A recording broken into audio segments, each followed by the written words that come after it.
En el mundo de los creadores de contenido conservadores hay muchos que brillan, entre ellos están Agustín Laje, Nicolás Márquez, y más recientemente Rigoberto Hidalgo, quienes se sienten parte de lo que llaman una batalla cultural.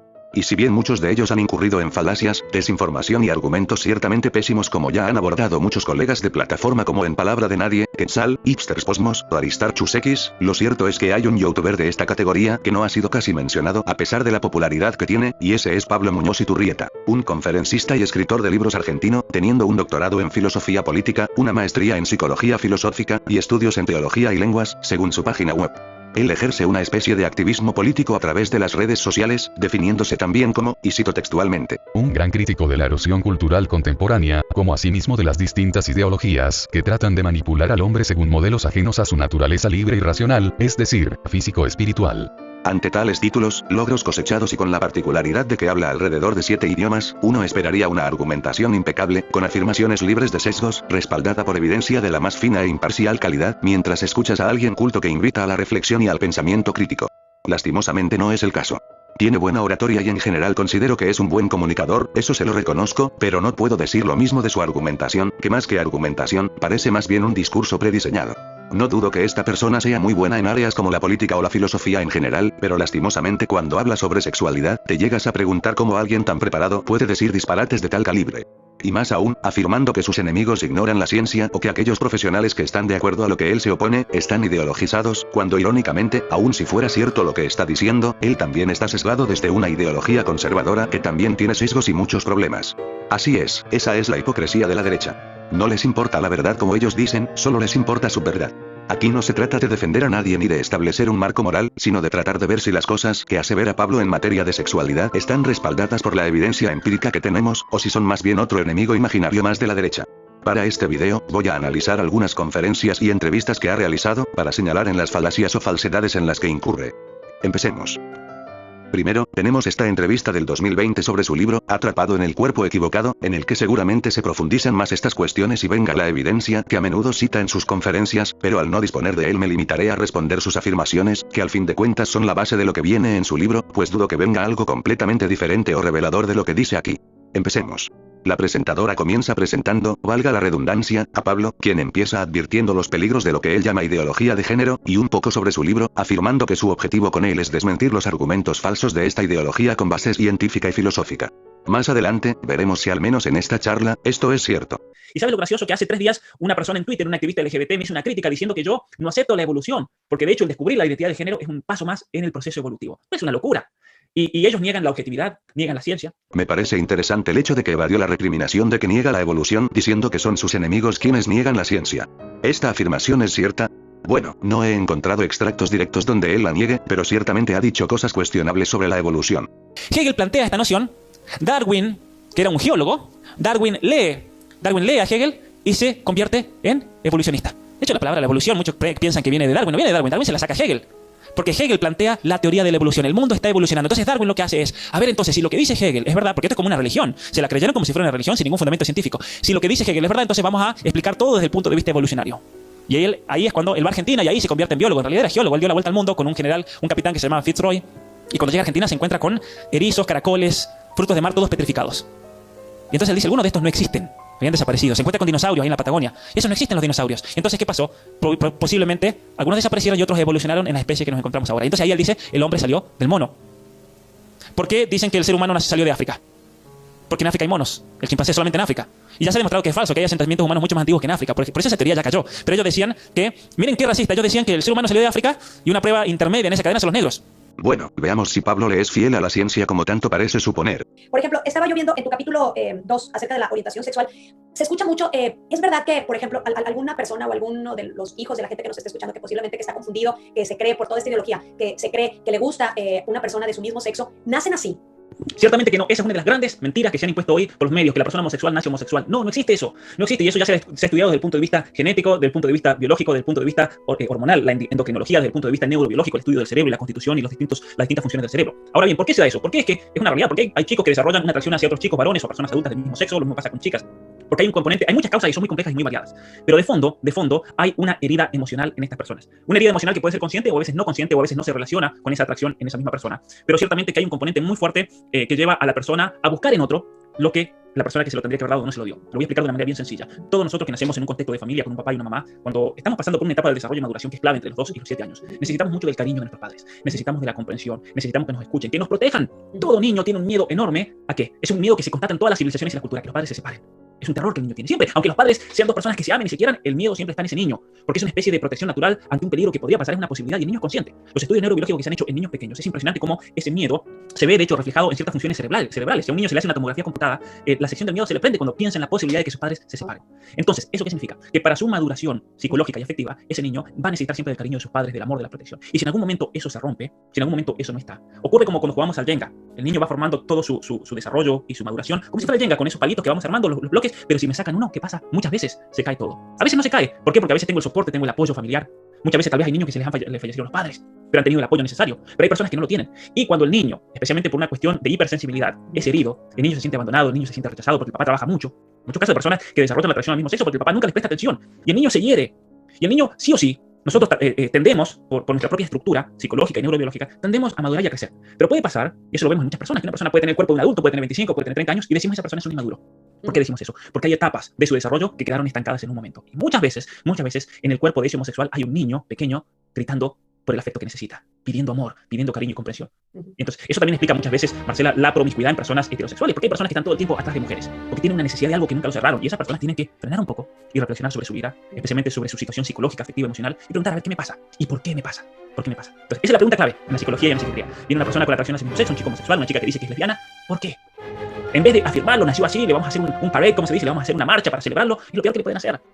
¿Por qué? Porque el empujar a una persona a esa conducta, como hacen tantos falsos psicólogos, solamente conduce a la depresión, solamente conduce a la ansiedad y al suicidio, conduce al alcoholismo. En este extracto me gustaría destacar dos afirmaciones clave, la que dice que la persona homosexual no nace así, sino que es así por una herida emocional, y que está mal, a como él dice, empujar a esa conducta, porque hacerlo conlleva al suicidio, alcoholismo, depresión, etc. Vamos por partes.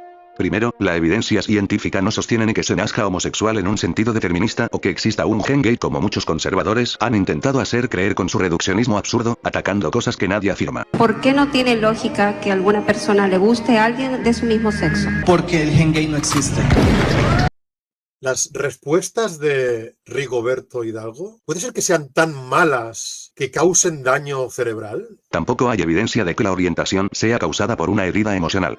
Lo primero es un hombre de paja, y lo segundo es una afirmación gratuita, en el mejor de los casos, interpretaciones puramente especulativas. El consenso científico nos dice que hay una predisposición genética, más relacionada con la hormonación prenatal, y si bien hace falta más investigación al respecto y no se puede hacer una afirmación tan contundente como decir que se nace homosexual o como mínimo que todos nacen con dicha predisposición, esto nos brinda indicios más convincentes de que la orientación sexual tiene bases biológicas incluidas en esos otros factores que convenientemente no menciona Pablo.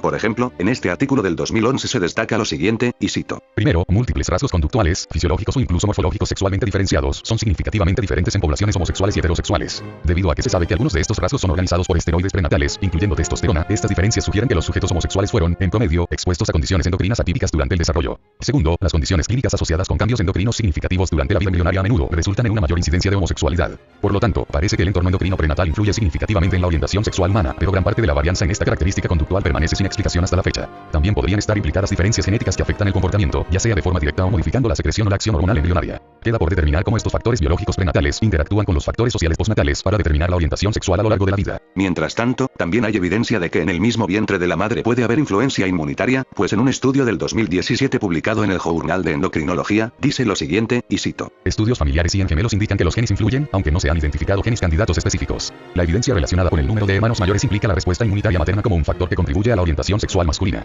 Sigue siendo especulativo cómo estas influencias podrían relacionarse entre sí e interactuar con la socialización postnatal. No obstante, a pesar de los numerosos desafíos que enfrenta la investigación en este ámbito, la evidencia empírica existente demuestra que existe una contribución biológica significativa al desarrollo de la identidad y la orientación sexual de un individuo. Otro artículo del 2016 que revisa diversa evidencia relacionada con esta cuestión, cita una hipótesis. Blanchard, 2001, ha ofrecido una hipótesis inmunológica específica que puede explicar el efecto del orden de nacimiento fraterno como un efecto materno. Los fetos masculinos portan proteínas específicas masculinas en su cromosoma Y, llamadas antígenos Y. Blanchard planteó la hipótesis de que algunos de estos antígenos promueven el desarrollo de la orientación heterosexual en los varones. Es probable que dicho desarrollo también requiera testosterona circulante en un periodo crítico. Debido a que estos antígenos, si no están presentes en el cuerpo de la madre, desencadenan la producción de anticuerpos maternos. Estos anticuerpos se unen a los antígenos y le impiden su funcionamiento, lo que, a su vez, impide la diferenciación sexual de los centros cerebrales que median la orientación sexual masculina. El grado de esta reacción, la probabilidad de que ocurra, o ambos, aumentan con los sucesivos embarazos con descendencia masculina. Otro artículo del 2017 de PNAS menciona lo siguiente. Hace 20 años, Ray Blanchard y Anthony Bogaert demostraron que la probabilidad de que un niño crezca siendo gay aumenta por cada hermano mayor nacido de la misma madre, el llamado efecto de orden de nacimiento fraternal, FNO. Su primera investigación indicó que cada hermano mayor aumentaba la probabilidad de ser gay en aproximadamente un 33%. Este sorprendente fenómeno fue confirmado en múltiples estudios basados en poblaciones independientes que totalizaban más de 10.000 sujetos, y un metaanálisis indicó que entre el 15% y el 29% de los hombres gay deben su orientación sexual a este efecto. A pesar de esta evidencia convincente, un mecanismo para explicar el efecto seguía siendo difícil de alcanzar. En PNAS, Bogaert y otros presentan evidencia bioquímica directa que indica que la mayor incidencia de homosexualidad en varones con hermanos mayores se debe a una inmunización progresiva de la madre contra una proteína de adhesión celular específica de los varones, la neuroligina 4 ligada al cromosoma Y, NLGN4I, que desempeña un papel clave en las interacciones intercelulares, específicamente en el proceso de formación de sinapsis durante el desarrollo. Este estudio proporciona la primera explicación basada en datos del efecto FOVO y añade un capítulo importante a la creciente evidencia que indica que la orientación sexual está fuertemente influenciada por mecanismos biológicos prenatales, más que por factores no identificados de la socialización. El estudio termina afirmando lo que ya se dijo, que no es que se nazca homosexual, sino que es una compleja interacción de factores prenatales y postnatales. Y si hay algún despistado por ahí que siga pensando que estoy afirmando que exista un gen gay, un estudio publicado en la revista Science del 2019, quizás el más importante sobre esta cuestión, contando con una población de casi 500.000 personas, en su mayoría heterosexuales, y basándose en el escaneo de genomas completos de muchas personas para encontrar variantes genéticas, concluye lo siguiente. La conducta sexual entre personas del mismo sexo se ve influenciada no por uno o unos pocos genes, sino por muchos. Este estudio del Journal Gynecologic Oncology realizado en 2018 destaca lo siguiente, y cito. La evidencia multidisciplinaria revela que un espectro sexualmente dimórfico de anatomía, rasgos y habilidades somáticas y neurológicas, incluida la orientación sexual y la identidad de género, se confieren juntos durante la primera mitad del embarazo debido a la genética, la epigenética y la diversidad de sincronización y función de los cromosomas sexuales. Secreción de proteínas que determina el sexo, secreción de hormonas gonadales, niveles de receptores, función suprarrenal, hormonas dietéticas ingeridas por la madre, salud fetal y muchos otros factores. Otro estudio del 2018 titulado Neurobiology of Gender Identity and Sexual Orientation, publicado en la Librería Nacional de Medicina, indica lo siguiente. Se supone que las diferencias cerebrales regionales que resultan de la interacción entre las hormonas y las células cerebrales en desarrollo son la base principal de las diferencias sexuales en un amplio espectro de comportamientos adultos, como el comportamiento sexual, la agresión y la cognición, así como la identidad de género y la orientación sexual. Los factores que interfieren con las interacciones entre las hormonas y los sistemas cerebrales en desarrollo durante la gestación pueden influir permanentemente en el comportamiento posterior. El estudio incluso destaca la neuroanatomía como un factor a tomar en cuenta, un factor que si bien puede llegar a ser ambiguo por saber si lo que se está observando son diferencias en cuanto a la orientación o la identidad, lo cierto es que son evidencias interesantes. El estudio concluye con lo siguiente. Los datos resumidos en la presente revisión sugieren que tanto la identidad de género como la orientación sexual están significativamente influenciadas por eventos que ocurren durante el periodo temprano del desarrollo, cuando el cerebro se diferencia bajo la influencia de hormonas esteroides gonadales, genes y factores maternos. Si bien esta información no está completa como se aclara posteriormente, considero que estos indicios nos dicen mucho más que simplemente pensar en un determinismo inculcado. Curiosamente, en este estudio se da a entender que pueden existir genes implicados en el desarrollo de la identidad sexual, aunque aún ni se proponen candidatos para saber cuáles son. Sean peras o manzanas, en este caso, genes u hormonas, el punto clave a entender es que tanto la orientación sexual como la identidad de género son fenómenos que también tienen influencia de factores biológicos. Y ojo, hay que aclarar.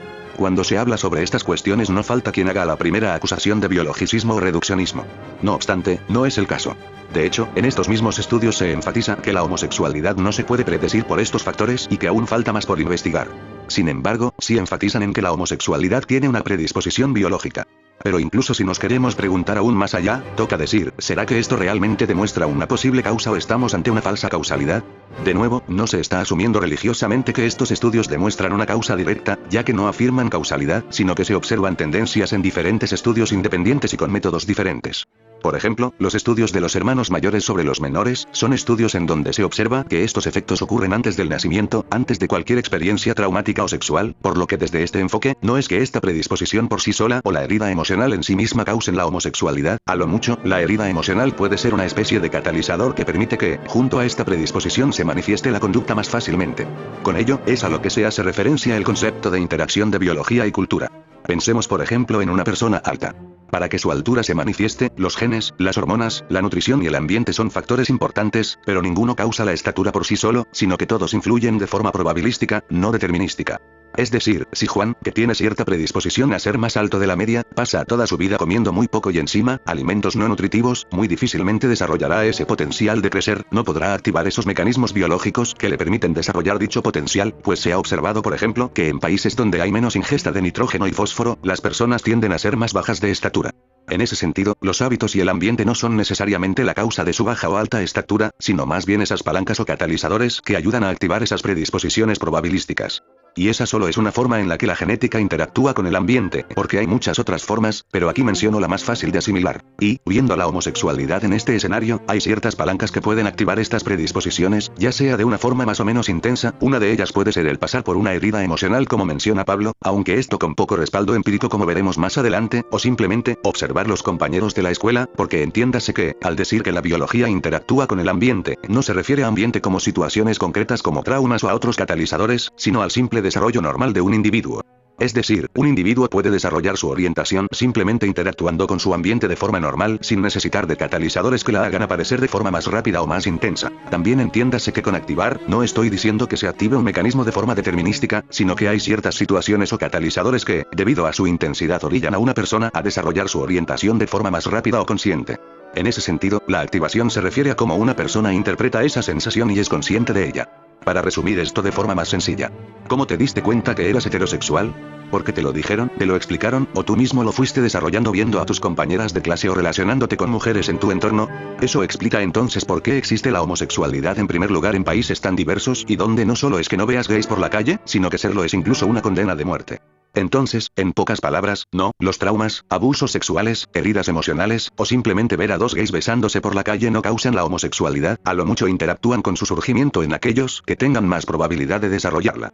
Además, Pablo no tiene reparo en asumir que conductas típicas femeninas sean causadas desde el vientre materno como un argumento en contra del constructivismo social del feminismo, cosa con la cual estoy de acuerdo si lo vemos desde un punto de vista evolutivo. Hay una feminista, Monique Wittig, que es muy leída por este grupo, que tiene un libro que se llama Las lesbianas no somos mujeres, que quede claro, no somos mujeres. Las mujeres son un grupo de retrógradas dominadas por el patriarcado, por el esposo machista, que todavía creen que son mujeres porque el hombre quiere que le lave los platos y que le haga la comida y que le lave la ropa y le cuide a los niños. En cambio, nos tenemos que liberar de todos esos estereotipos sociales, los cuales tampoco son estereotipos, tienen todo un fundamento neurobiológico también. En la estructura misma del cerebro de la persona hay diferencias muy grandes entre el hombre y la mujer que llevan a la mujer a ser de una manera y el hombre a ser de otra. Y la feminista dice, bueno, pero si hay una estructura así cerebral es porque se fue acomodando y se fue moldeando por toda la educación que recibió. Pero resulta que la neurobiología ha descubierto que esas diferencias se dan en el vientre, antes de que nazca. Y en realidad, todas las, muchas veces comportamientos culturales, estereotipos sociales y demás, en realidad eso son manifestaciones de una estructura neurobiológica. Entonces, por más que le quieran cambiar el rol social, el rol cultural, se impone naturalmente porque es parte de la estructura neurobiológica. No obstante, porque aquí sí asume una causalidad directa, pero nunca reconoce los estudios que también asumen una carga biológica que predispone la orientación sexual de un individuo por sobre los inexistentes estudios de crianza o heridas emocionales. Otra objeción que puede surgir de esto es que, incluso existiendo esta predisposición, ¿dicha predisposición se daría en todos los casos?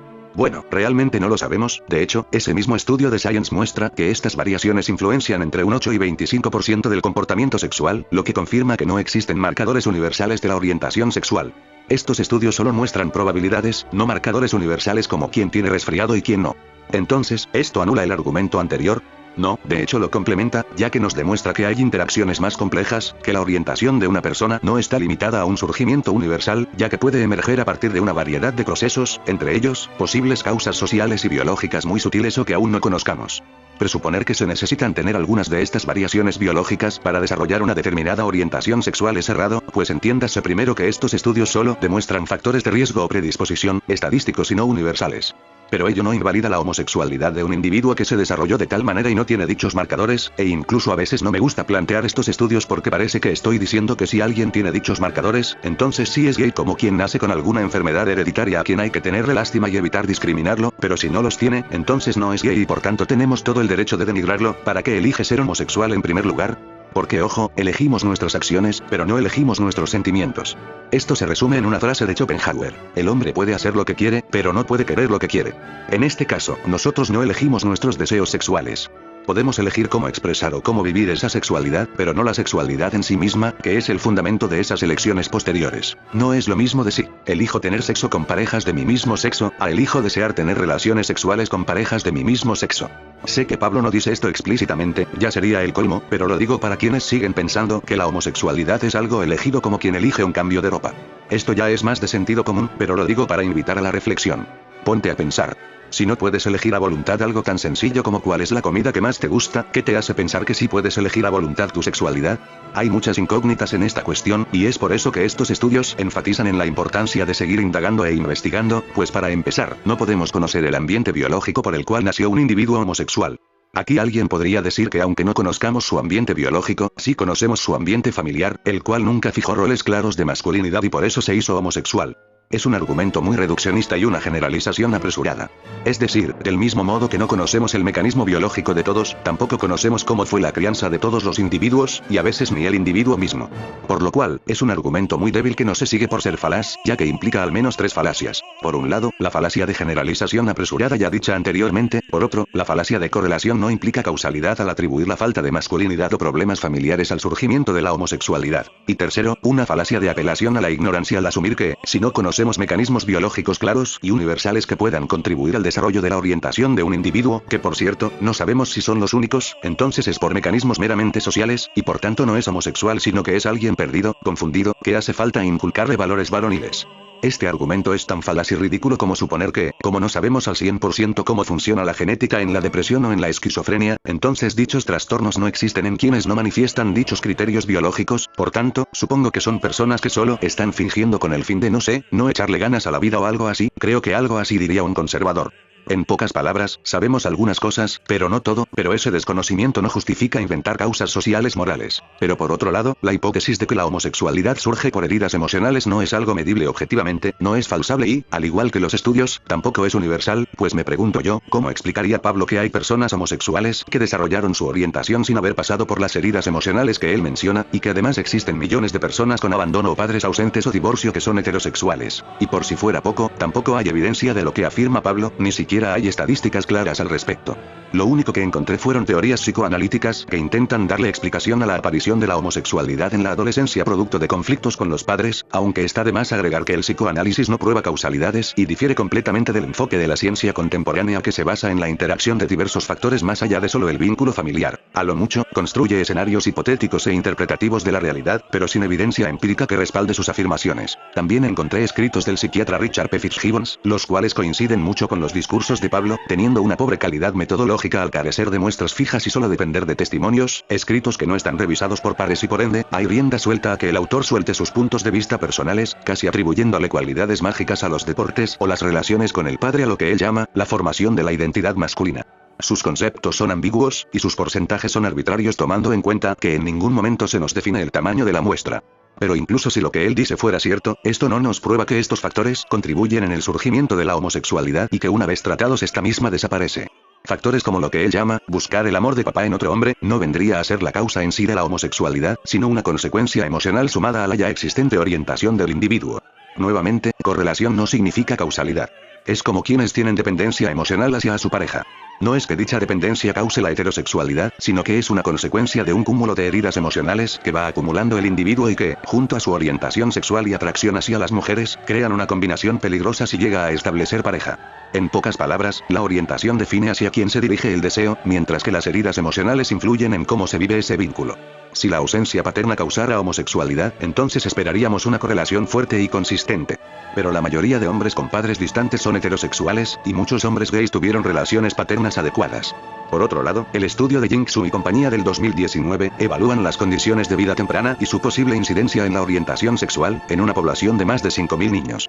El estudio dice lo siguiente. Los niños con ausencia parental antes de los 7 años tuvieron mayor probabilidad de ser no heterosexuales, pero este efecto desapareció tras introducir todos los factores de la historia de vida temprana. La ausencia parental desde el nacimiento, la baja posición socioeconómica familiar prenatal y una peor relación entre padres e hijos se asociaron con una no heterosexualidad posterior en las niñas. Los resultados se analizan en el contexto de un marco de historia de vida para comprender el desarrollo de la orientación sexual humana en hombres y mujeres. Es decir, incluso si nos decantamos con que la homosexualidad es meramente causada por abandono parental, el estudio nos dice que no es el único factor como aseguran estas personas, sino que hay otros factores implicados, como el nivel socioeconómico e incluso los factores biológicos que en el estudio se dejan en claro como una variable más. En fin. Otro psiquiatra como los tantos que hubo en su momento que pensaron e hicieron de todo para curar la homosexualidad. Un escrito basado en autorreportes e interpretaciones sesgadas de situaciones de otras personas, así como afirmaciones gratuitas y con el tipo de lenguaje utilizado, no puedes esperarte un estudio de más calibre. Suena como el tipo de personas que se oponen a la frase nacer en un cuerpo equivocado, mientras que hacen válido el uso de la frase niño interior en un contexto supuestamente serio y académico. Para no responder párrafo por párrafo de este desastre, voy a colocar capturas de algunas partes y responder por medio de texto para no desviarme más del tema. Quien quiera ver mis objeciones solo pause cuando aparezcan los textos en pantalla.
En fin, las falencias de estas personas desde luego no hace perfecta e infalible a la hipótesis biológica, pero sí la hace epistemológicamente más fuerte.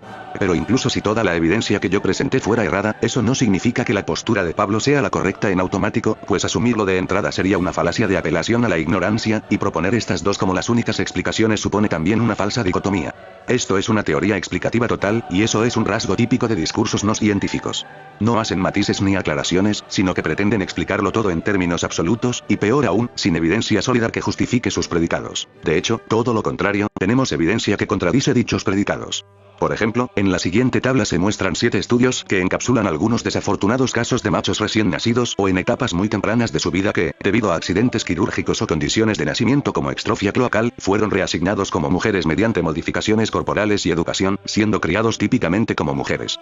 No obstante, los estudios longitudinales concluyeron que independientemente de su crianza, los sujetos terminaron desarrollando un rechazo hacia el género con el que estaban siendo criados, así como manifestar comportamientos típicamente masculinos a pesar de estar siendo criados como mujeres, y una atracción hacia estas mismas.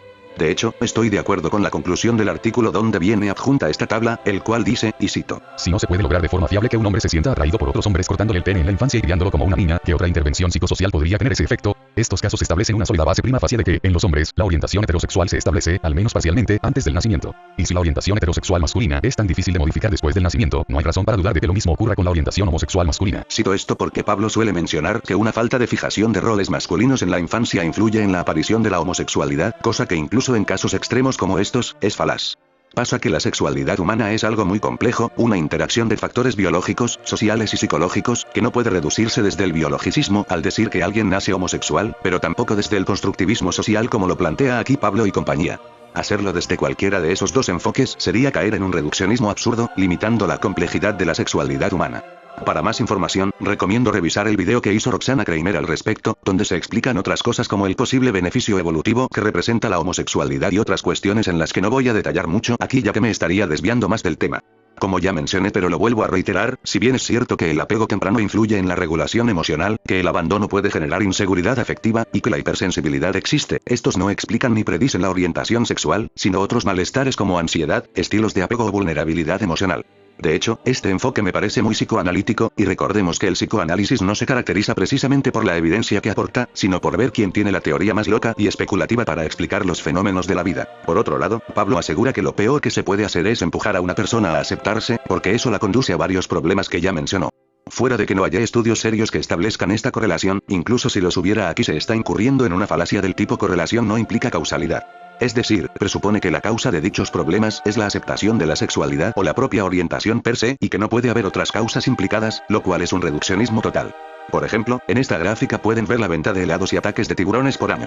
¿Significa esto que consumir helados causan ataques de tiburones? Evidentemente no, aunque la gráfica parezca demostrar lo contrario. Por otro lado, reducir fenómenos complejos como las adicciones o el suicidio a una sola causa, como lo que él dice, empujar a aceptarse, es metodológicamente inválido, pues se sabe que el suicidio por ejemplo es multicausal, incluyendo salud mental previa, apoyo social, historia de trauma, condiciones socioeconómicas, conflictos identitarios o rechazo o aceptación del entorno. Además, ¿a qué nos referimos con empujar? En muchos discursos conservadores se suele hacer una caricatura exagerada sobre la aceptación de la sexualidad, diciendo frases que supuestamente se afirman como, si no te aceptas, estás mal. Sin embargo, la mayoría de enfoques clínicos serios no obligan a aceptar nada, sino que validan el conflicto, trabajan problemas y acompañan a la persona en procesos graduales. No es esa caricatura absurda que plantea Pablo en la que el psicólogo te dice que te vayas a tener sexo con hombres. Y no estoy haciendo un hombre de paja, realmente dijo eso en una conferencia. Entonces te voy a ayudar a aceptarte. Y claro, el psicólogo les dice, vayan y ten sexo con hombres, ya esto, ya aquello, y resulta que los jóvenes se van hundiendo cada vez más. Se van hundiendo, porque ahí en realidad no se trata de aceptar una condición que está errada. Se trata de aceptar la verdadera condición de uno, según se puede observar por la estructura y la fisonomía de la persona. Por ejemplo, que lo normal en un ser humano es la heterosexualidad. Y eso está condicionado ¿por qué? ¿De dónde sacamos eso? Lo sacamos de una ciencia que se llama la zoología. La zoología nos dice que cada uno de nosotros tiene una función reproductiva, que eso es lo que distingue entre hombres y mujeres. La hembra en cualquier especie es la que ovula. El macho es el que fecunda. Y esa relación es binaria. Por eso el afirmar que somos hombres y mujeres tiene un fundamento científico. De hecho, el feminismo radical y la teoría del género, una de las cosas que critica al patriarcado es una concepción binaria de la realidad. A mí me dicen que soy un retrógrado porque tengo una concepción binaria de la realidad. Así de simple. Pero estamos nosotros condicionados entonces por toda la estructura neurobiológica. Y una cosa interesante es que esa función reproductiva se desarrolla a partir de una orden que da el cerebro. Además, Pablo dice que la homosexualidad es una condición errada porque lo normal es la heterosexualidad, ignorando claro las bases biológicas de la homosexualidad y transexualidad, y reduce todo a solo las experiencias de la persona, estableciendo un deber ser a partir del ser, un problema filosófico que se resuelve fácilmente con la guillotina de Hume. Es decir, que algo sea común no implica que sea moralmente mejor. Sería el equivalente a decir que tener un IQ alto es una desviación patológica porque no es lo normal. De hecho, a este argumento el señor Pablo ha dicho que incluso en países donde se aceptan a estas personas suelen presentar los mismos problemas, sin embargo, olvida que cada historia humana es única, incurriendo en una falacia ecológica, por lo que no se pueden inferir causas individuales a partir de datos poblacionales, atribuyendo características individuales desde un contexto macro.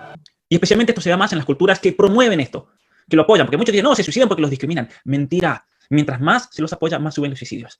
En Canadá, si una persona dice que es transexual, vienen y le ofrecen trabajo, le ofrecen absolutamente todo. Lo mismo pasa con homosexuales, lo vemos en los Estados Unidos. ¿Qué tipo de discriminación realmente existe? Cuando hay toda una campaña de afirmación. Es decir, que un país sea tolerante con la comunidad LGBT no significa que la familia, el entorno escolar, la religión o incluso el propio yo, lo sea. Además, Pablo ignora la evidencia que afirma todo lo contrario, que la aceptación conlleva a un mayor bienestar. Por ejemplo, en este estudio del 2018 llevado en China con una muestra de 277 adultos jóvenes chinos, concluye con lo siguiente, y cito. Este estudio transversal examinó cómo el estrés de las minorías, es decir, la homonegatividad internalizada, el autoocultamiento y la sensibilidad al rechazo, y la dinámica positiva de la relación entre padres e hijos, es decir, el respeto por los padres y el apoyo parental percibido para la orientación sexual, se asociaron con el ajuste psicológico de las personas lesbianas, gays y bisexuales, LGB, en China. Con base en las respuestas de la encuesta de 277 adultos jóvenes LGB chinos autoidentificados, los resultados del modelo de ecuaciones estructurales mostraron que el estrés de las minorías no fue un predictor significativo del desajuste psicológico, mientras que el respeto por los padres y el apoyo parental percibido para la orientación sexual se asociaron con un ajuste psicológico positivo. Desde luego, este tipo de estudios deben tomarse con pinzas ya que tienden a basarse mucho en el autorreporte, así como ser evidencia meramente correlacional.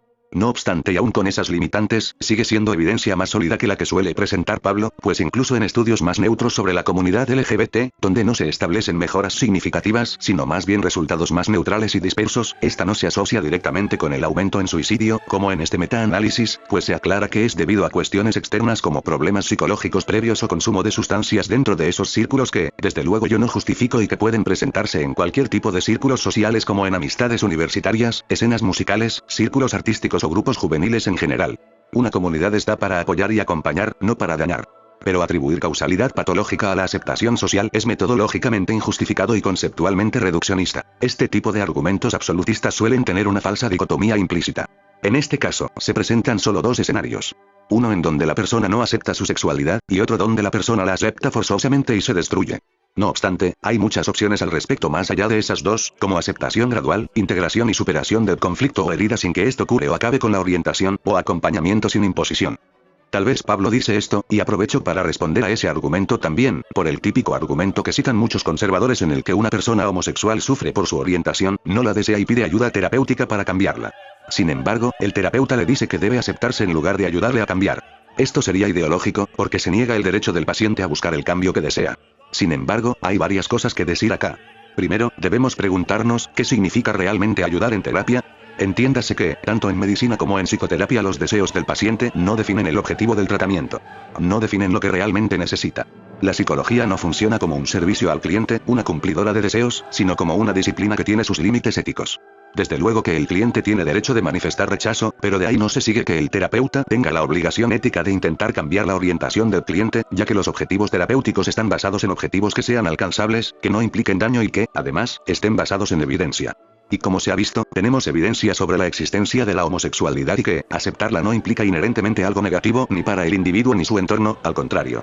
En cambio, por más que se ha intentado, no hay evidencia sólida que afirme que se pueda cambiar de orientación sexual. Todo lo contrario, de hecho hay evidencia que muestra su potencial daño, y que sus intentos parten de una concepción sesgada y basada en una moralidad en particular que concibe a la homosexualidad como indeseable. Si vamos a hablar de terapias ideológicas, en todo caso estaríamos hablando de las terapias correctivas, y no de la terapia basada en la evidencia, puesto que la correctiva basa sus principios en razonamientos externos a la disciplina psicológica, como lo es la religión o la moral. Es decir, negarse a aplicar una intervención sin evidencia y potencialmente dañina no es ideología, es criterio profesional. Sin embargo, y una pregunta que suelen pasar por alto estas personas es, ¿por qué esa persona siente rechazo por su orientación en primer lugar? Es decir, plantean este argumento como si la causa del malestar fuera la orientación en sí misma y no el contexto donde el sujeto la desarrolla, regido por un conjunto de reglas sociales, religiosas y morales que le impiden expresar con libertad y comodidad su sexualidad. Nuevamente, un reduccionismo total. Intentar cambiar la orientación para aliviar el malestar de alguien es como decir que si hay negros que sienten rechazo hacia su color de piel, lo mejor es volverlos blancos. Como si el problema fueran ellos por el simple hecho de existir, y no el entorno hostil en el que viven, que le propiciaron dicho rechazo en primer lugar. Lo que se plantea la psicología ante este tipo de crisis es el cómo se puede reducir el malestar lo máximo posible sin causar daño, no en cumplir con los deseos del cliente cueste lo que cueste. Fuera de la caricatura que pintan estas personas, como que el terapeuta le va a decir al cliente que debe celebrar su homosexualidad, que no puede sentir conflicto o que se vaya a acostar con hombres como dice Pablo. Ten sexo con hombres y a esto y a aquello. Lo cierto es que la terapia basada en la evidencia se fundamenta en que la orientación sexual no es algo patológico, no es una enfermedad vaya. Con base a esto, el trabajo terapéutico se centra en reducir el malestar, no en cambiar ni forzar la orientación. Y bueno, puede que algunos vengan ahora a decir que la homosexualidad sí es una enfermedad y la dejaron de tomar como tal por mera presión social, un argumento bastante absurdo y que cae por simple definición. Es decir, si buscas la definición de enfermedad, te sale esto. Y adivinen cuál es su principal característica. Así es, su principal característica es que implica un deterioro de la salud, ya sea física o mental. Entonces es cuando uno se pregunta, ¿la homosexualidad por sí misma causa algún deterioro como si de tener Alzheimer o esquizofrenia se tratase? No, para nada. Y mientras no se demuestre que la homosexualidad implica una disfunción psicológica o fisiológica intrínseca, ni siquiera se puede tener un debate serio sobre esto, porque a menudo los que defienden esta postura lo hacen desde una cosmovisión moral y no médica, por lo cual no podemos hablar de enfermedades si tus criterios son subjetivos y morales. Me causa gracia que luego sean este tipo de personas las que andan diciendo que son los trans quienes quieren cambiar criterios objetivos de la realidad con su subjetividad y autopercepción, cuando, peor aún, son ellos quienes quieren cambiar el rumbo de la vida de muchas personas con base a sus principios morales subjetivos. En resumen, esto no es un argumento clínico ni científico, sino una valoración moral presentada como diagnóstico. Si quieres que hable más a fondo sobre esta cuestión, no olvides decírmelo en los comentarios. Para no desviarme del tema, continúo con otros puntos que ha dicho Pablo. De hecho, la homosexualidad y los matrimonios homosexuales es un paso para la destrucción de la familia. Realmente me sorprende. Realmente me sorprende que estas sean las palabras de alguien que tiene tantos estudios. A veces genuinamente me pregunto si en verdad Pablo cree en las cosas que dice, o si las dice para ganar adeptos dentro de un discurso ideológico. Bueno, vamos por partes. Primero, ¿qué definimos como destrucción de la familia? Segundo, ¿por qué el matrimonio gay supone tal destrucción? ¿Ven lo que les digo? Este tipo de gurús vienen a hablarnos de gente ideologizada cuando son los primeros en hacer lo típico que hacen los líderes ideológicos. Pintar a un enemigo al cual atacar, puede ser una persona o un concepto, véase los judíos, los fascistas, los comunistas, los inmigrantes, los progres, o en este caso, el malvado matrimonio gay. Primero que nada, ¿qué definimos como destrucción familiar? ¿Cómo se mide eso? Bueno, podemos plantearlo de varias formas, ya sea en reducción de matrimonios, menor tasa de natalidad, mayor divorcio, menor estabilidad familiar al haber más hogares uniparentales, etc. ¿Ven de lo que hablo? Eso es precisamente lo que tienen los discursos ideológicos. Son superficiales, no profundizan, son ambiguos, solo piensan en una frase, un eslogan cargado de significado dentro del grupo para usarlo como dogma incuestionable. La existencia del matrimonio igualitario no representa una incidencia significativa en estas variables, sino más bien representa una mayor diversidad al haber mayor tipo de familias. No hay evidencia de que el matrimonio igualitario por sí mismo dispare las tasas de divorcio o cause algo negativo en la sociedad, e incluso si hubiera una correlación, no me sorprende que estos sujetos la usen para justificar sus disparates. Ya lo vimos con las tasas de suicidio y adicciones, interpretando dichos datos a su conveniencia. Recuerden, correlación no implica causalidad. Al contrario, hasta podría decirse que el matrimonio igualitario representa un beneficio al subir las tasas de adopción con su existencia, no existiendo evidencia que afirme que los hijos de adopciones homoparentales tengan un peor desarrollo que los hijos de padres heterosexuales y, de hecho, más adelante veremos la evidencia más a fondo. Si hay algo que destruye la familia y por lo que estos tipos deberían de estar realmente preocupados es por la economía. Actualmente mantener una familia incluso entre ambos padres conlleva un costo excesivo que junto al desempleo y la situación monetaria del país en el que se resida, puede llevar al estrés y a una posible ruptura. Otro factor es el consumo de alcohol y sustancias nocivas, lo que puede llevar a comportamientos peligrosos como ejercer violencia sobre el hogar, cometer infidelidad o directamente abandonar a la familia. Y esa es otra cosa. Al menos en México, 4 de cada 10 hogares carecen de figura paterna. Y aquí es donde yo me pregunto, si realmente a estas personas les importa la familia, ¿por qué no hablan de estas cosas o las minimizan? Deberían estar atacando causas reales de su destrucción, no enemigos imaginarios de caricatura que funjan como los villanos de sus ideologizadas narrativas. Desde aquí se vuelve a notar que a este tipo de personas que manejan dichos discursos no les importa la verdad, los datos, la evidencia, solo les importa su verdad. Y a ellos les digo, búsquense un problema real. Para quienes quieran seguir sosteniendo este discurso, les propongo responder estas 4 preguntas con evidencia sólida que como mínimo le darían algo de sentido a su discurso. Primero, ¿el matrimonio igualitario cambia la tasa de matrimonios heterosexuales? ¿Cambia la tasa de divorcios? ¿Afecta el bienestar de los niños? ¿Impacta negativamente en la cohesión social? En pocas palabras, si se define destrucción de la familia como deterioro de estructura, estabilidad o bienestar familiar, no hay evidencia científica robusta que apoye que el matrimonio igualitario cause eso. Los factores que sí se asocian con desafíos familiares son económicos, sociales y de apoyo comunitario, no la mera existencia de familias conformadas por parejas del mismo sexo. Cuando sucede eso, yo conozco casos cercanos de papás que se han separado y la mamá ha decidido con una pareja del mismo sexo. Las niñas realmente tienen una confusión impresionante y una de ellas ha querido suicidarse. Entonces, si esto fuera normal, si esto fuera lo que tiene que ser, pues todos tendríamos que estar muy contentos y muy felices. Y sin embargo, ¿cómo ha subido, como tú dices, el índice de suicidios, ya no sabes si eres mujer, si eres hombre? ¿Qué pasa? Sí, también voy a responder a la entrevistadora, porque aunque no sea el foco central del video, sí encapsula una idea general con la que Pablo se identifica, ya saben, la idea de que si hay algo malo relacionado con la homosexualidad, entonces eso es causado por la homosexualidad, y su silencio y nula objeción a tal predicado le otorga ese peso. De hecho, lo afirma con sus gestos. Para empezar, si bien los casos anecdóticos no son falsos, estos no son evidencia suficiente que pruebe causalidad, y de hecho, hay otras variables más complejas implicadas que podrían ser más explicativas que el simple hecho de que la mamá se uniera con una persona del mismo sexo. Por un lado tenemos la separación familiar, un evento que ya por sí mismo es estresante. Por otro, tenemos la reconfiguración familiar, el tener que adaptarse a este nuevo modo de vida, y esto sucede siempre que el padre que quede con la custodia de los hijos adquiera una nueva pareja, sea del mismo sexo o no. Tampoco sabemos si en esa casa tuvieron conflictos previos a la separación, si las hijas tengan algún problema emocional previo que se agravó con esta situación, o si el entorno propició cierto rechazo a esta nueva familia, véase en la escuela o en el entorno social general. Es decir, son muchas variables implicadas, y el suicidio ya por sí mismo es multifactorial. Usar un caso de intento de suicidio como prueba es retóricamente fuerte, pero epistemológicamente inválido para hacer afirmaciones tan contundentes. Y de hecho aquí se vislumbra una pregunta clave. La pregunta no es si están confundidas, sino por qué lo están. Esa confusión puede provenir del propio divorcio, del cambio de la dinámica familiar, de mensajes contradictorios del entorno que ven esta relación familiar como anormal y que por tanto algo malo hay en ella, etc. La confusión por sí misma no prueba daño intrínseco, sino que prueba en la mayoría de los casos de esta naturaleza, un contexto que no acompaña adecuadamente. Además, este razonamiento es falaz al asumir un falso dilema. Es decir, o esto es normal y todos están felices, o no es normal y por eso hay suicidios, cuando la realidad humana no es así de simple. El problema no es contar un caso, sino usar ese caso para explicar toda una realidad social. Este argumento es tan absurdo que incluso podría voltearlo. Es como decir que yo conocí a un niño llamado Pedro, cuyos padres se separaron. Al poco tiempo su madre está con otro hombre, y él entró en tanto conflicto que intentó suicidarse. Si la heterosexualidad fuera buena y normal, esto no estaría pasando. ¿Ven lo sencillo que es hacer discursos ideológicos? Mira, hay en Texas un profesor en la Universidad de Austin que se llama Mark Regnerus, que ha estudiado en profundidad este tema, las consecuencias psicológicas en los hijos de parejas del mismo sexo.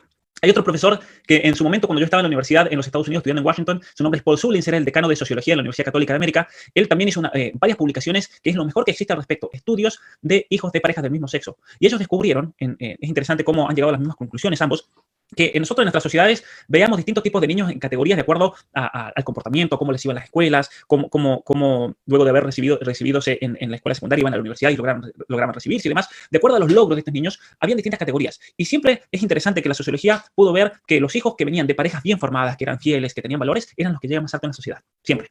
Luego venían los hijos de padres separados, luego de madre soltera o de padre soltero, luego de divorciados, luego de aquellos niños que no se criaban con ninguno de los padres. Veíamos como una degradación en el comportamiento y en muchos aspectos de la vida de estos niños. No significa que uno se haya pasado por eso va a estar sí o sí en ese grupo, pero generalizándolo se descubría eso. Y con los hijos de parejas homosexuales se vio un escalón aún más bajo que nunca se había visto.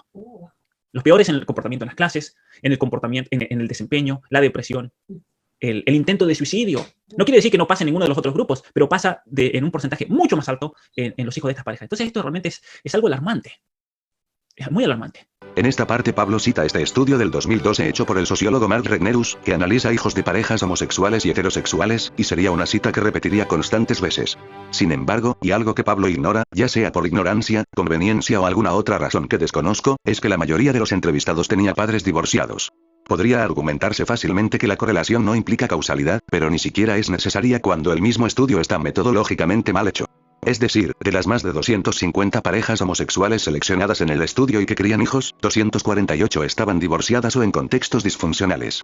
Es decir que, si los hijos de parejas homosexuales presentan tales problemas, es mucho más probable que sea por dichos contextos disfuncionales y no por el simple hecho de que sus padres sean homosexuales. Pero incluso plantear que estos problemas disfuncionales son por la orientación de los padres es muy reduccionista, pues ignora otros factores que pueden contribuir significativamente a esa fragilidad familiar. Citando a Amy Davidson. Si este estudio demuestra algo, no es el efecto de la crianza homosexual, sino de la crianza no parental o la crianza ausentada. Y de hecho, el mismo creador del estudio aclara que este no establece una causalidad directa, y que de hecho, en aquellas parejas donde había menor presencia de inestabilidad en parejas homosexuales mostraron mejores resultados. Y no es solo eso, sino que tiempo después se le hizo un reanálisis al estudio de Regnerus, demostrándose posiblemente que muchos de los encuestados fueron clasificados erróneamente como personas criadas por padres del mismo sexo.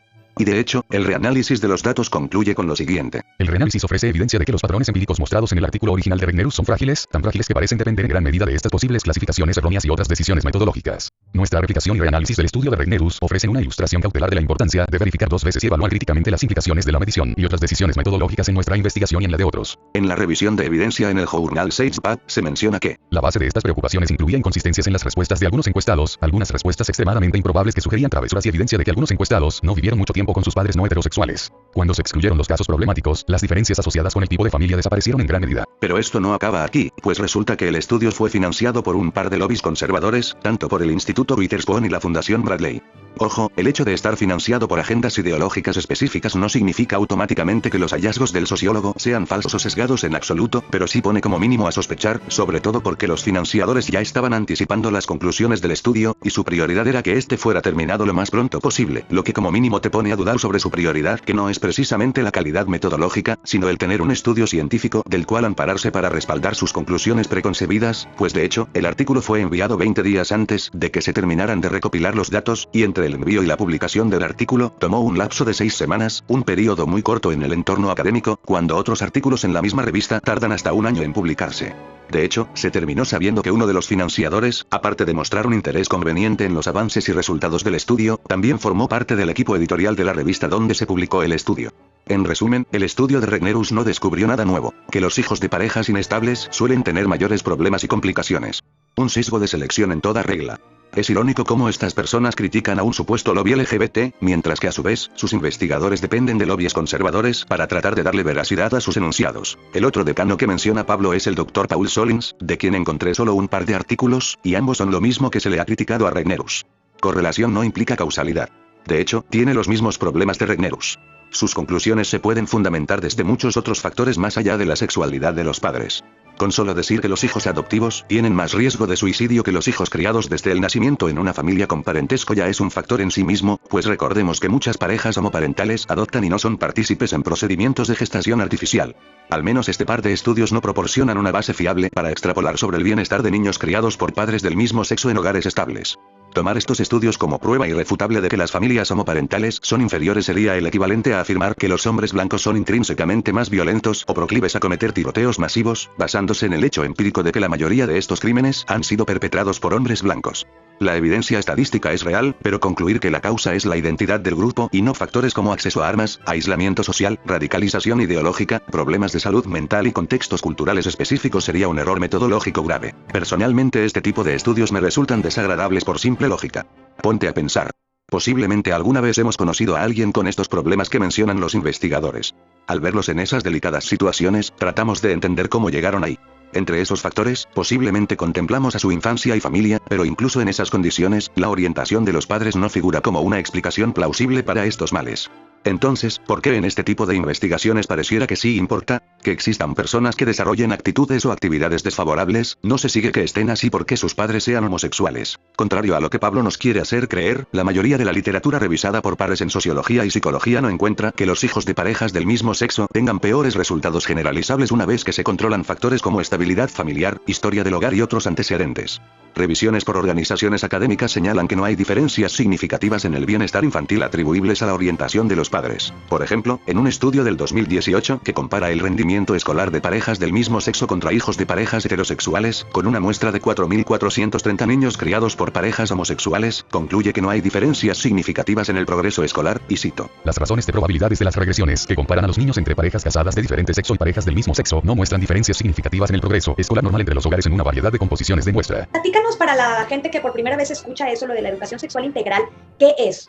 Platícanos, por favor. La educación sexual integral es un programa de educación que se ideó en los Estados Unidos por Planned Parenthood. Planned Parenthood es la compañía abortista más grande del mundo, como un medio para poder introducir y normalizar y hacer que se acepte el aborto a partir de la infancia.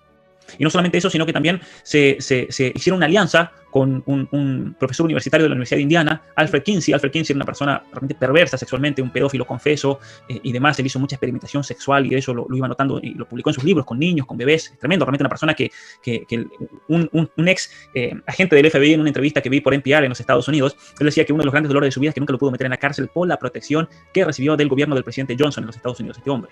Muy bien, él trabajó con la Planned Parenthood para crear estos programas de educación sexual con el fin de lograr una revolución sexual en los Estados Unidos y que caiga la moral, especialmente que sea un ataque directo a la moral cristiana. Y ellos se dieron cuenta, junto con los miembros de la escuela de Frankfurt que estaban en la Universidad de Columbia, si vamos a destruir la moral cristiana, lo tenemos que hacer por alguna de los instintos básicos del ser humano, y eligieron el sexo, por medio de la sexualidad. Entonces, junto con la revista Playboy, que fue también otra gran herramienta de Planned Parenthood de los Estados Unidos, hicieron toda una revolución sexual, revolución feminista, y buscaron entonces normalizar e introducir todas estas ideas por los programas de educación sexual, que son terribles. Están presentes obviamente en el estado de Maryland, en el estado de California, en todo Canadá. Texas es uno de los estados que ha hecho una guerra enorme contra estos programas de educación sexual. Y por eso también Texas es muy criticado y muy atacado todo el tiempo. Pero en el estado de Ohio, en el estado de Illinois, en gran cantidad de estados en los Estados Unidos, lamentablemente estos programas existen. Son programas de adoctrinamiento a niños. En esta parte, Pablo hace algo que habitúan a hacer los conservadores, y es mezclar hechos históricos con inferencias no demostradas, dando saltos causales muy grandes y, en un todo, siendo más conspirativo que informativo. Para empezar, si bien Planned Parenthood promueve la educación, el acceso a anticonceptivos y al aborto, no está demostrado que ellos hayan creado un plan para normalizar el aborto desde la infancia, ni tampoco existe evidencia documental de una estrategia coordinada con ese fin. Históricamente, la educación sexual surge por diversas causas, como buscar la prevención de enfermedades venéreas, reducir los embarazos adolescentes, y si tomamos movimientos influyentes, se puede afirmar que la revolución sexual de los 60s y diversos grupos feministas propiciaron la fundación de la educación sexual tal y como la conocemos.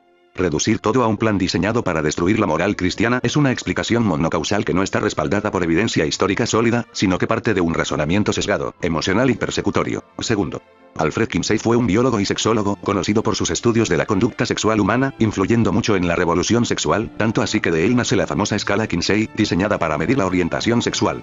En sus escritos se hallaba información que para la época comprometía toda concepción de moralidad sexual.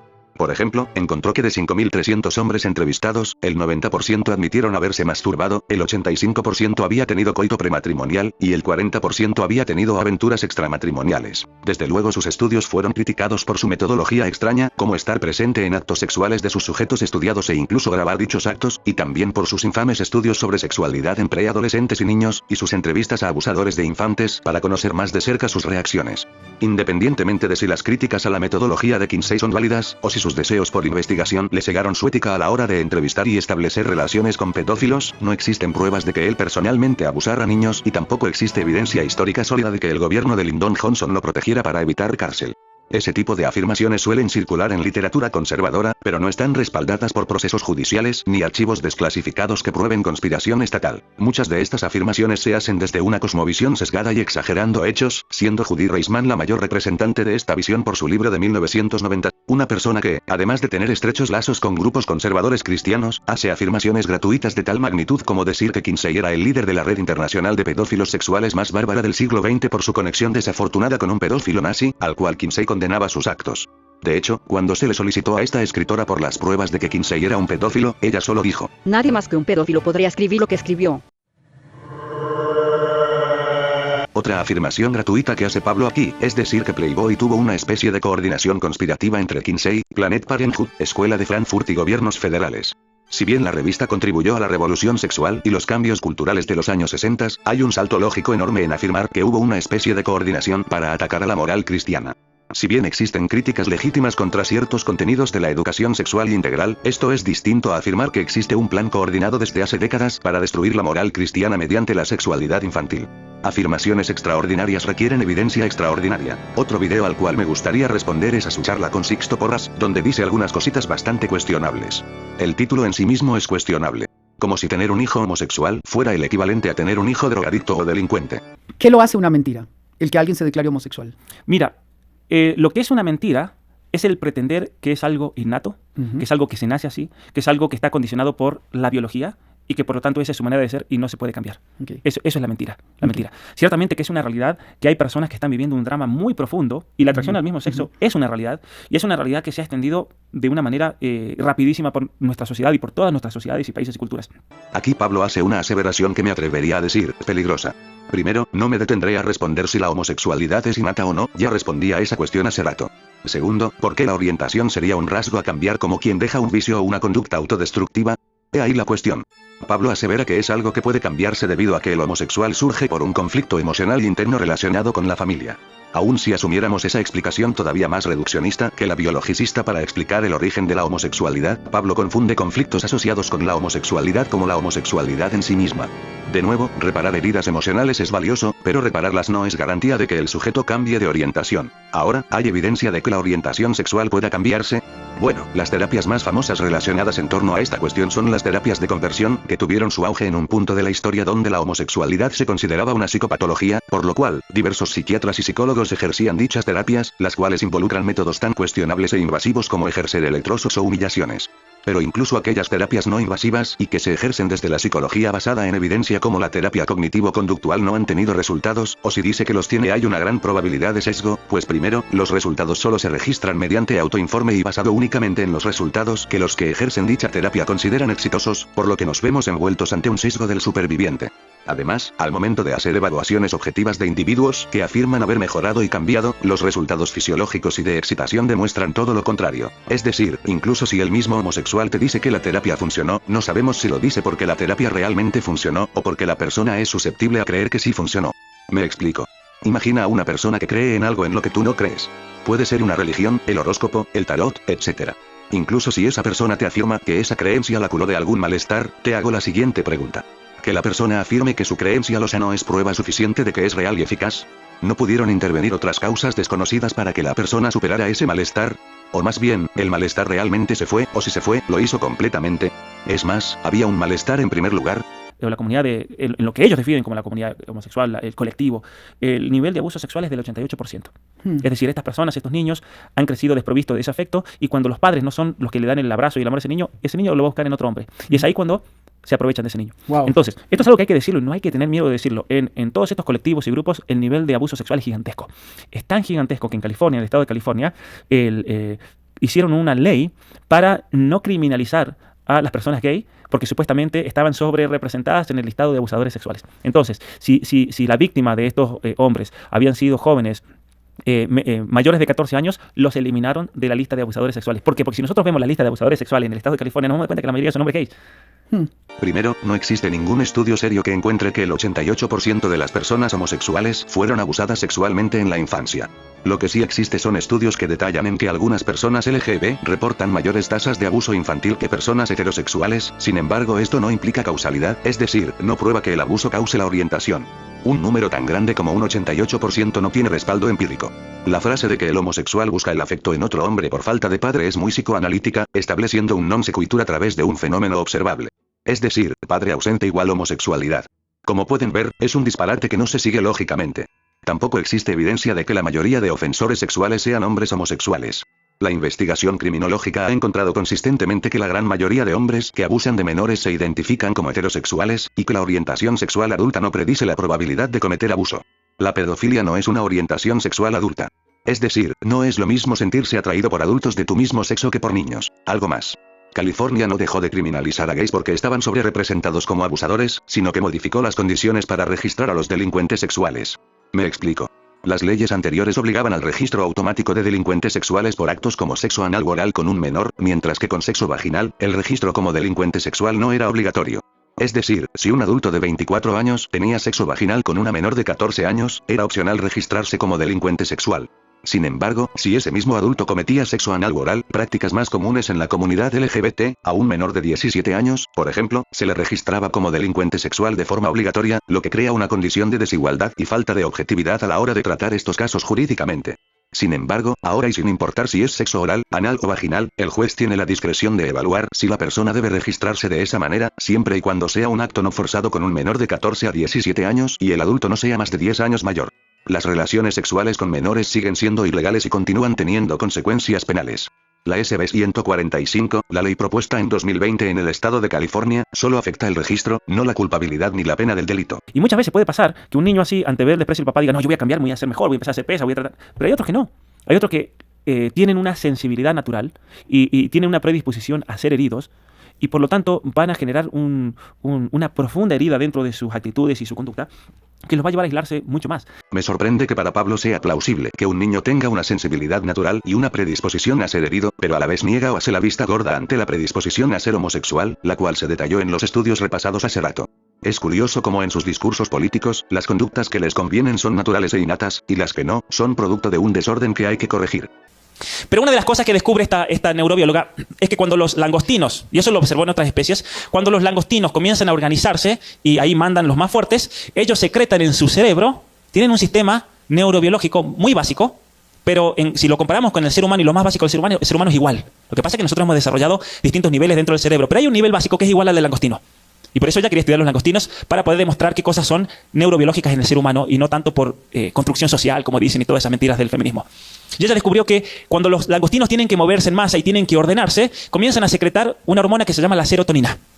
Otro ejemplo de un uso conveniente de la biología, el ser humano es igual a los langostinos, un fundamento natural del comportamiento. Una clásica falacia naturalista. De hecho, tengo entendido que esto lo extrae del libro de Jordan Peterson. Es importante ver cómo dentro de la misma naturaleza humana tenemos toda una estructura neurobiológica que viene a funcionar como una especie de fundamento biológico, natural, genético, neurobiológico del comportamiento. Entonces, lo que estos muchas veces científicos que muchas veces son ateos, evolucionarios y demás, no se dan cuenta, es que ellos infieren y cometen un error filosófico. Ellos dicen, entonces no necesitamos ya los 10 mandamientos, porque ya está esto natural. Pero en realidad lo que no se dan cuenta ellos es que los 10 mandamientos, al ser revelados, tienen un fundamento neurobiológico. No es algo sacado de la galera. Y aquí esto es lo increíble. Ellos se tendrían que mirar y decir, bueno, cuando el pueblo de Israel recibe los 10 mandamientos, en realidad Dios simplemente les estaba expresando el diseño natural y la constitución neurobiológica en el plano moral de la persona. Es que se están pervirtiendo y transformando esos principios originales de la conducta humana por leyes que son antinaturales, que van contra la naturaleza de la persona. ¿Y por qué esto es peligroso? Porque mucha gente dice, bueno, dejen que los gays se casen, por ejemplo. Dejen que adopten, si total, a mí no me toca. Y eso es una falacia, porque en cuanto introducimos leyes que van contra la estructura neurobiológica de la persona, contra la estructura psicológica del ser humano, tarde o temprano eso lo vamos a pagar y lo vamos a pagar muy caro, porque se está violando algo natural. Es curioso cómo afirma que los 10 mandamientos tienen un fundamento neurobiológico, mientras que ignora la evidencia que afirma la naturaleza de la homosexualidad. Presuponer esto es asumir que la homosexualidad no es natural, lo cual, como ya vimos, es falso. Y claro, como no podía ser más evidente, las soluciones de Pablo ante este supuesto problema son muy vagas y ambiguas. Entonces, ¿qué debería, por ejemplo, viene una familia y dice, tengo un hijo con este problema, un varón con estos problemas? ¿Qué hay que hacer? Hay que tomar una serie de medidas.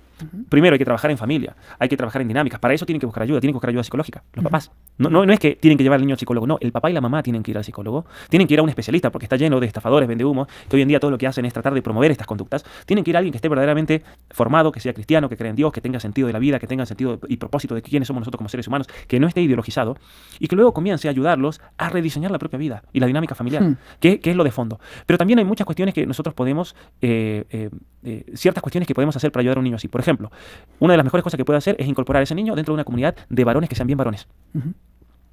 De personas que le den un ejemplo a ese niño de qué significa ser varón. Con hombres de la iglesia, con líderes juveniles que sean un ejemplo de varones, con otros jóvenes de su propia edad, con los cuales puede relacionarse, que le den un ejemplo de lo que significa ser varón. Básicamente lo que quieres es un psicólogo que esté sesgado, confundiendo nuevamente lo que es fomentar con aceptar. Ya hablamos de esto hace rato, pero me sigue sorprendiendo el descaro de Pablo, de llamar ideologizados a psicólogos que no piensan como él, mientras que a su vez recomienda ir con psicólogos que verdaderamente sí están ideologizados. ¿Qué tipazo? Solo digo esto. Si ves como un problema a los especialistas que se basan en la evidencia y el acompañamiento y los catalogas de ideologizados, entonces el ideologizado eres tú. Además, obligar a un hombre homosexual a estar con varones que sean bien varones. No lo sé, tal vez sonaba mejor en su cabeza. Ignorando el hecho de que no todos los homosexuales son el estereotipo del joven afeminado, que definimos como hombres varoniles, adultos funcionales en sociedad. Si es ese el caso, un hombre puede desarrollarse como una persona funcional en sociedad independientemente de cómo se exprese. Pero es que incluso siguiendo a lo que nos está diciendo Pablo, ¿qué impide a un homosexual desarrollarse como varón? Ser homosexual no implica rechazar la masculinidad o incluso la identidad sexual. En ese caso estaríamos hablando de transexualidad, lo cual es diferente. Yo le hago esta pregunta a Pablo y a quienes defienden este arquetipo de masculinidad. Desde esta lógica, entonces verían justificable que un niño sea adoptado por una pareja homoparental en donde ambos padres sean muy varoniles. Digo, desde esta lógica sería positivo ya que se refuerza todavía más la masculinidad del hijo al tener un doble ejemplo de masculinidad en su familia. Estoy aprendiendo lo que significa ser varón. Yo recuerdo, Sixto, cuando tenía 8 años, me tocó tener un maestro en mi escuela. Yo vivía en el campo, en la montaña, y había un maestro, tuve una maestra en primer grado, en segundo grado tuve un maestro, pero era esos maestros vagos, políticos, que no servía para nada, y en tercer grado me tocó el maestro Moreira. En mi pueblo era una autoridad. Yo después pensando, ¿por qué era una autoridad? Porque era maestro, también, pero yo creo que él daba la imagen de lo que significaba ser hombre. Era un señor que tenía sus caballos, tenía su finca, él era el señor que trabajaba en el campo y daba clase en la escuela, en tercer grado. Y era uno de los mejores maestros que yo tenía en mi vida, que nos enseñó matemática, nos enseñó a profundizar en el entendimiento de la lectura, de la comprensión, pero era un hombre a la vez, era un hombre de verdad. Y uno se pone a pensar, a lo largo de la vida, ¿con cuántos hombres nos hemos topado que realmente nos han dado una imagen muy profunda de lo que significa ser varón? Entonces esto presupone que existen los hombres de mentira, es decir, hombres que en realidad no son hombres. Bueno, luego son estas las personas que dicen que la biología y todo eso. Y otra cosa, creo que Pablo olvida que existen hombres homosexuales que, sin saber que son homosexuales, pensaría perfectamente que son ese modelo idealista de hombre del que tanto habla. Yo me pregunto, si ese maestro que idealiza a Pablo resultara ser homosexual, ¿seguiría pensando lo mismo de él? Pablo ha realizado diversos cursos gratuitos en internet, pero destaco uno llamado Curso para Padres con Hijos Homosexuales. Un curso valioso si lo que se busca es orientar a los padres a aceptar a sus hijos sin prejuicios y desde el más puro amor, usando su plataforma para promover el respeto, el amor, etc. Y ante tantos capítulos y horas de contenido, uno esperaría un curso enriquecedor, muy informativo y plagado de evidencia para orientar a aquellos padres que sienten rechazo por una condición tan natural como lo es la homosexualidad de su hijo. Sin embargo, dudo que sea el caso tomando en cuenta las palabras que él ha dicho en los vídeos que he respondido. Incluso si en ellos llega a tener puntos interesantes enfocados a la familia fomentando una convivencia sana, esto lo hace desde una concepción errada en la que es el hijo quien está mal, y son los padres quienes tienen que lidiar con él como si de un drogadicto o un delincuente se tratara. Creo que ya hemos visto mucho contenido por hoy, porque en verdad me quedé mucho por decir, y eso que no respondí muchas cosas. Por eso es complicado luchar contra la desinformación, porque mientras estás respondiendo a una afirmación de estas personas con evidencia sólida, ellos ya dijeron dos disparates nuevos, que hay que desmentir mediante una investigación exhaustiva que lleva tiempo. Es curioso porque, luego son ellos quienes se pintan como las víctimas, cuando en realidad son sus discursos los más apoyados y difundidos aunque sean falaces. Entre un canal informativo que se dedica a desmentir las falsedades de los dichos de estas personas con apenas 1000 suscriptores, hay como 6 canales más de este tipo que siguen repitiendo las mismas falsedades, y con cientos de miles de seguidores más. Si veo que este video tiene apoyo, continuaré esta serie, ahora enfocándome en el curso que hizo Pablo sobre hijos homosexuales. Como conclusión les hago una pregunta. ¿En verdad ustedes creen que estas personas no saben lo que hacen? Claro que lo saben. Juegan mucho con la ambigüedad en sus discursos, sin hacer aclaraciones ni matices, manejando retóricas absolutistas con el fin de que quepa el discurso ideológico religioso, el cual no está buscando restaurar personas homosexuales que están en situaciones precarias o genuinamente sufren por factores como el rechazo, el estrés de minoría o simplemente por malas decisiones. No, para nada.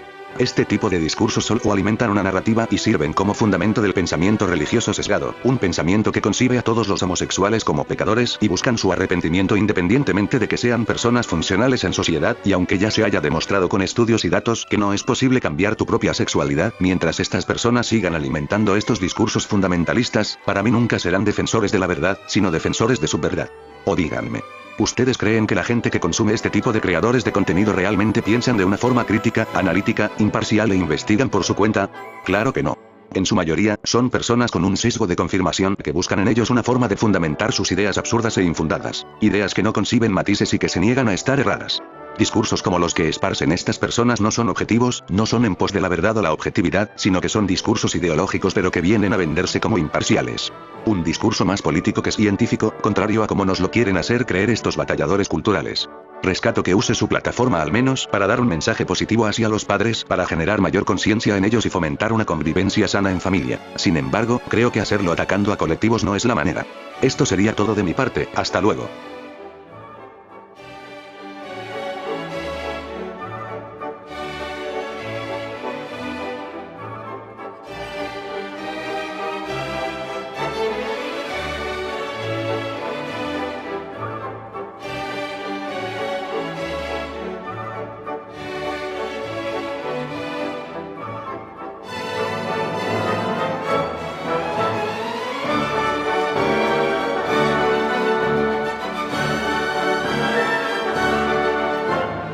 Ten sexo con hombres y a esto y a aquello,